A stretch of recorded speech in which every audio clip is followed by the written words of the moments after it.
Hello everyone, this video will cover Module 2.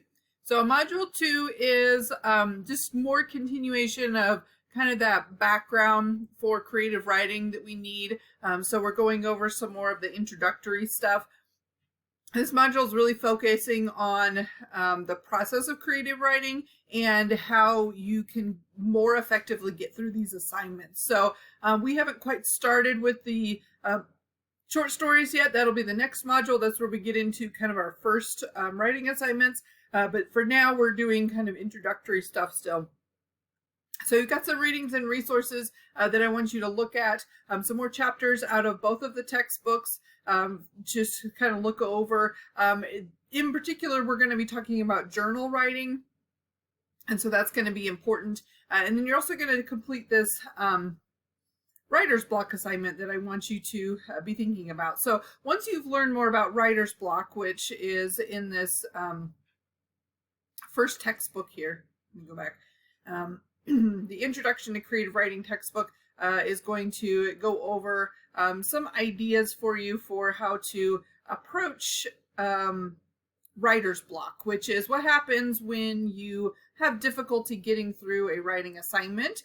So this is a PDF copy of the textbook, and you can navigate. You can either open it up in your browser or you can open up the PDF copy. And if you open it up, the PDF copy should allow you to, maybe it won't. So skip ahead to, which is kind of annoying. You just scroll down. So we've talked about writing preferences, the writing process, and now we're taking a look at what is writer's block and how do you overcome it. So there's some different ideas for you. And then the second thing in there is about journals, writing journals. So this assignment is just kind of like the writing preferences assignment. It's really just to have you brainstorm ideas. And these are all ideas to go back to once you start actually doing the major writing assignments in this class. The idea is that we're brainstorming all this first because once you get into those major assignments, then you can go back here, and if you're stuck, you can look at your response here, and maybe that will help spark some ideas for you. So these questions you're going to answer just like you've done before. I want you writing a personal response rather than just like a bulleted list of the answers to the questions. It needs to be written out in paragraph form. You can, if you want to, format it like an essay. So some students like to do, with the header and the title and all of that. It is not graded like an essay though. So you don't need a thesis. You don't need, a introduction, conclusion paragraph. You're really just personal response responding to these questions. You can answer them in any order, but really just kind of trying to think of how you approach having writer's block. So that's one assignment. Once you're done, you'll submit that. And then the next assignment is to start your writing journal. Now, the writing journal in this class is just a starter. It is not a required assignment that you will turn in because journal writing should be something that you do personally just for your own self. It should not be anything that you have to worry about someone else reading. So you're going to start your journal here. I expect you to use your journal throughout the semester to come up with ideas, to do your own personal writing, all of that kind of stuff.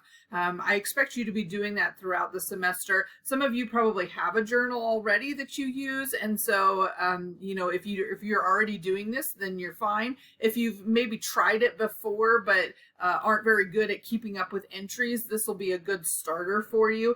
So there's a couple of ways that you can do this. First of all, I have this ideas page, which really just covers some ways that you can get yourself started.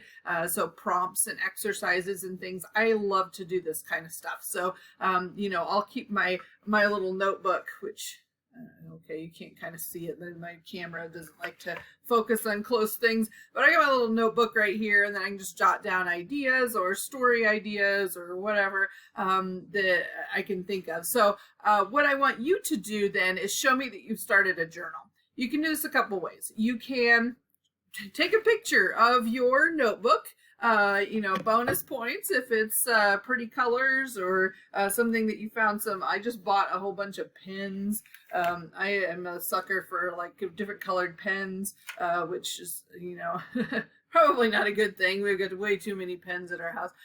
But you know, you can pick a picture or something like that. You can actually show me an entry that you're creating. That's fine. If you don't mind sharing, that's perfectly fine. You can open up a Word document and you can just you know, show me that you're typing out your first entry. You can, you know, use some kind of online program. There are apps that you can use to journal. I just was experimenting right before I started this video with this Lucid Whiteboard over here. This is a Canvas app essentially, which is linked in through Canvas. Unfortunately, I don't think you can actually submit something through here unless everybody has the Lucid assignment, but that's okay. So Lucid is like a whiteboard type thing. And so I was just playing with it here, and it's more of a brainstorming thing, which for some people, that's kind of what they need. They just want to be able to, you know, to put through, you know, steps in their process or whatever. And then, you know, you can create a whole story. Storyboarding is one technique to really help you. I know some of you are already writing.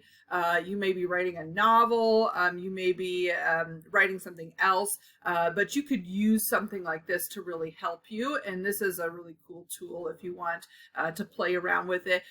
If you do something like this or something else online using another program, you can just take a screenshot if you want and just put that, or, you know, take a picture on your phone and submit that. You could also do your planner or your calendar. Like if you have a Google Calendar or Outlook calendar, you know, plan when you're going to journal, set aside specific times to do that. That would also count, or like a picture of your journaling space, your special chair that you're going to sit in, however you're planning on starting a journal. Like I said, you're not ever going to give me the journal, but I am expecting you to do the journal throughout the semester. And so at the end of the semester, you're going to reflect on whether or not the journal actually, you know, whether or not you did it, whether or not it helped you, all of that kind of thing. So this will be something that you're kind of expected to do throughout the semester. So that's just your starter assignment. And there's a couple of different creative ways that you can show me that you're starting. But otherwise, that's really, again, more introductory stuff and getting you prepared to really sit down and focus on some of these assignments, the bigger assignments that are coming your way. So if you have any questions, send me an email. Otherwise, have a great week.